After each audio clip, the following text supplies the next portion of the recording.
Well, hello everyone and welcome. My name is Ian Scarfe and I'm delighted to be the host of today's program for St. Paul's Towers.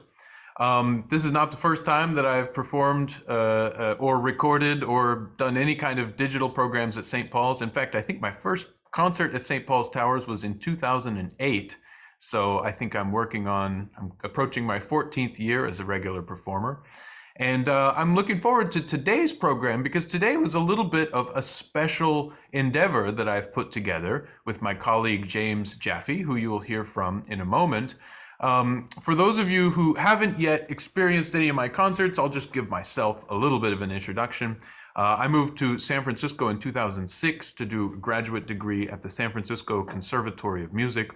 A graduate degree turned into a postgraduate degree, which turned into a job offer to remain there. So I still teach a little bit at the conservatory. Although most of my life is as a performer, both as a soloist and as an ensemble player, as a chamber musician. I'm also the director of the Trinity Alps Chamber Music Festival. And I run several ensembles, including the Zurich Beethoven Trio, a Swiss-based international trio that I've been touring with for many, many years as well. Today's program is not going to just feature me on the piano. It's going to feature my colleague James Jaffe and several of our other friends, as we'll get to in a moment. But first, I wanted to give my friend James a chance to introduce himself. Welcome, James. Do you want to say a little bit about yourself today? Hi, Ian, and thanks for having me. Yeah, so my name is James, and I moved to San Francisco somewhat like Ian did to do this postgraduate chamber music program at the conservatory. My favorite thing has always been playing chamber music. So every music school I ever went to, I was organizing and performing in chamber music groups, and so I'm been lucky enough to play quite a bit of cello and piano music with Ian, and then also in larger ensembles. And very much looking forward to sharing this concert with you virtually, and then hopefully in person in the future. Thank you, James. The first piece that James and I recorded, especially for this program, is one of a collection of works by Robert Schumann, the German composer. These pieces for cello and piano are called Fünf Stücke im Volkstone. And if your German is not quite ready for that, it means five pieces in the folk style. And for these, what Schumann did is he used as his inspiration for these works of classical chamber music, these duos for cello and piano, he used as inspiration German folk music. And so throughout these five little pieces, you'll hear all kinds of little rustic flourishes and touches. James, do you want to say anything else about these five pieces by Robert Schumann? I think that's already a great introduction, Ian. Um, I would paint even just a little bit of background around this picture of Schumann. I think he was a very poetic thinker and artist, and he wrote beautifully about music as well as music that he wrote. Um, and he was like many of our genius composers, not what you would consider like a socially normal kind of person. He was very, very intense, and he had such. He even assumed other personas sometimes when he's writing about music. There was a fiery one, there was a calm one, and I think his deeply felt convictions about art, I think, come through quite a lot, even in this relatively smaller work for cello and piano. Wonderfully said. Well, these are five short pieces. Our recording has all five of them in a row. We very much hope that you enjoy them. We'll be back after these to introduce the next work on our program, a magnificent quintet for quartet and strings. Until then, enjoy this music by Robert Schumann.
right, thank you, everyone. I hope you enjoyed that music of Robert Schumann. Up next on our concert tonight is the main course of the menu, the entree, the steak and potatoes. This next piece is a magnificent work of chamber music, one of my absolute favorite works of chamber music. This is a quintet for piano and strings by Antonin Dvorak, the Czech composer. And just to introduce this piece, I thought we should introduce the rest of our cast of players. Now, they're not joining James and I tonight on our editing evening for this video, but obviously they were there for the concert. Joining me with James was the Sierra Quartet, of which James is a founder. So, James, if you don't mind, would you introduce your colleagues and tell us a little bit about the Sierra Quartet and how this collaboration came to be? Sure. Thanks, Ian. So, in a way, the four of us have sort of had a lot of common roots and a lot of different interconnections of knowing each other. We're all from the Bay Area and grew up playing music in the Bay Area. But then working together as a quartet has been more recent. So over the last three or so years, we've really honed in on what we want to do as a group. But in any case, that's the story of the group. Rochelle and Christina and I knew each other as teenagers. Rochelle is the second violinist, and Christina is the violist. And Elbert we met upon all returning to the Bay Area. He's a wonderful violinist, and he's played with the San Francisco Symphony and ballet orchestras.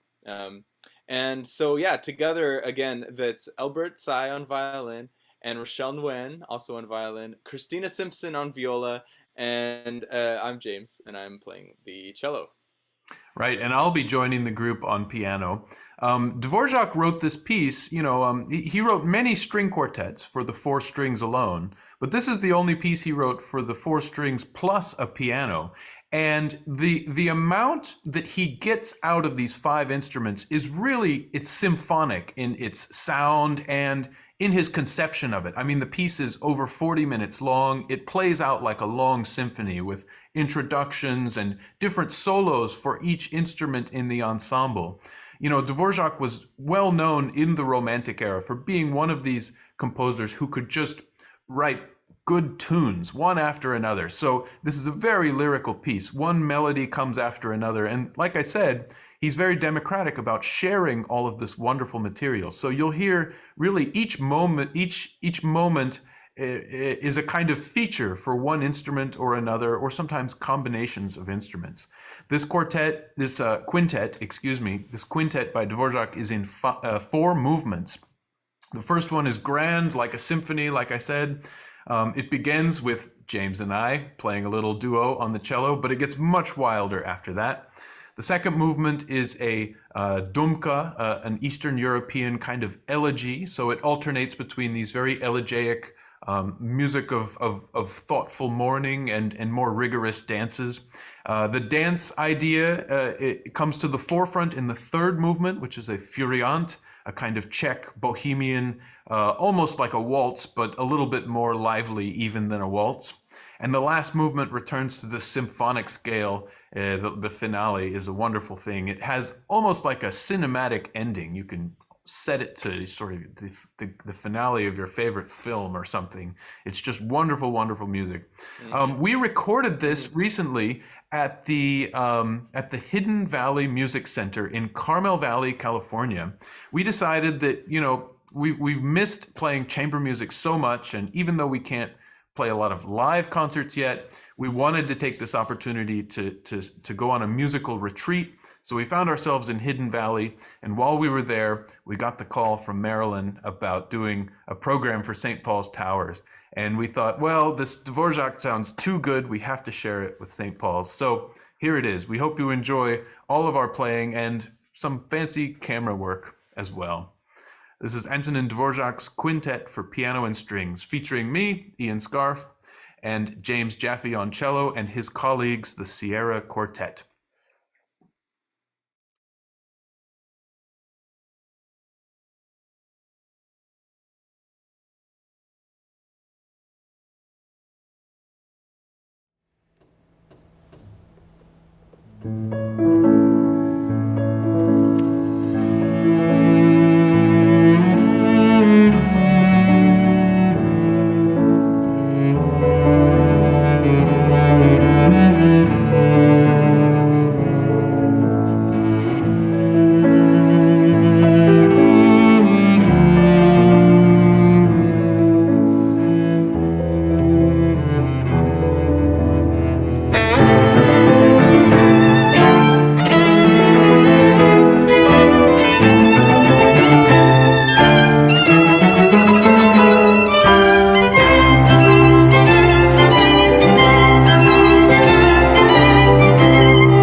All right. Thank you all so much for joining us. I hope you enjoyed that music by Dvorak and the music by Schumann that we started with. I hope you enjoyed it as much as we did. We're so delighted to make this recording for St. Paul's Towers, and I hope that it just whets your appetite for our next live in-person concert, which is hopefully coming soon. James, I want to thank you and all your colleagues for joining us on this. Thank you. Thank you, Ian. It's been fun. All righty. Take care, everyone. Good night.